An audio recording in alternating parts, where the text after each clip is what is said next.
Hello, my name's Craig Carrel, President of Team One Plastics, and I'm honored to have Troy Nix, Executive Director of the MAPP organization, with us today as we talk about some trends in the plastics industry.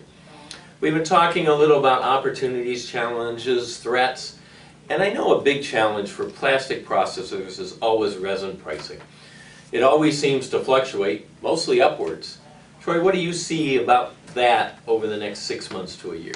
Well, first of all, I hope you do better at managing your resin pricing than I do when I'm filling up at the gas pump. Because always sees I'm hitting it when it's high. That's right. But you know, it's interesting because when we did our economic survey in the last 6 weeks and accumulated data from well over 150 different processing executives across the country, one of the top issues in the top 5 was the resin volatility.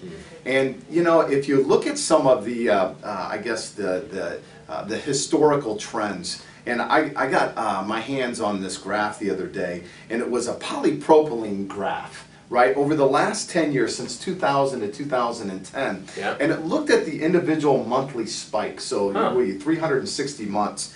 And the deltas in the positives and the negatives were separated by a couple of cents, maybe a cent and a half. Okay. And but if you look at about the last 18 to 24 months, those deltas have tripled.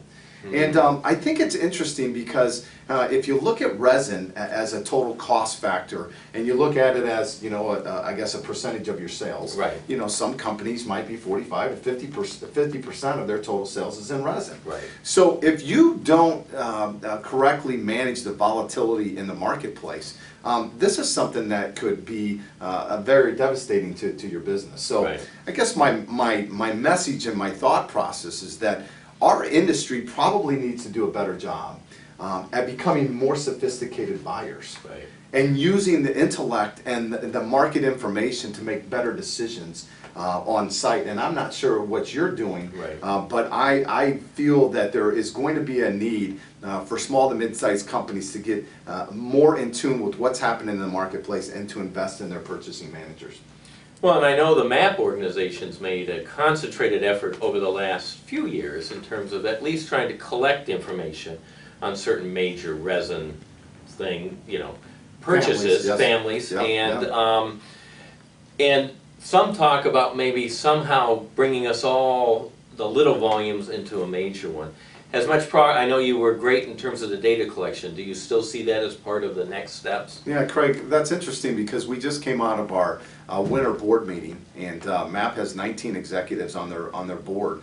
And one of the things that they would like to see is a more of an aggressive approach to benchmarking more resin families all at once, yeah. And to provide more frequent data back, yeah. To the members so that it's more relevant. Right. Because after you get nylon data and it sits on the shelf for a month, it's old, right. And it's outdated.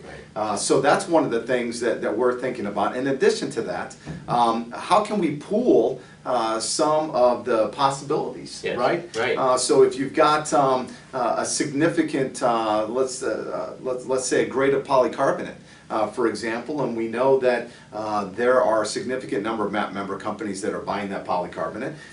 Maybe we come out in the month of May or something like that and say, hey, and go to some of our major resin sponsors and say, what can we do with this, knowing that the volume is there. So, you know, these are all what ifs, right. But there's potential there too to explore, and we actually want to try to do that. Great. Because I think that's the power of the MAPP organization, and it's those kind of things that could really add a lot of benefit in addition to the ones already done. Because as we know, resin is just like everything else, it's by volume.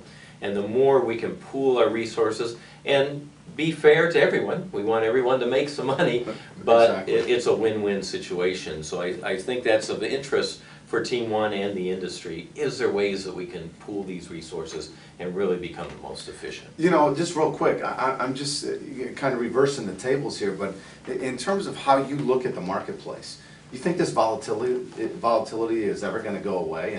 And I mean, are we ever going to get to stable markets in your viewpoint? I think it's going to be this way. The more I hear of what you'd consider experts, and I don't consider myself one, but what I hear of people and what I personally see is you're going to have more volatility than we had for the last decade or maybe two. That was an anomaly. And if you look at past history, it actually was pretty volatile. So you look at best-in-class people, right? Best-in-class organizations. Well, I think will be a segment of how well do you handle that volatility in the future. I think that's going to be a key to success.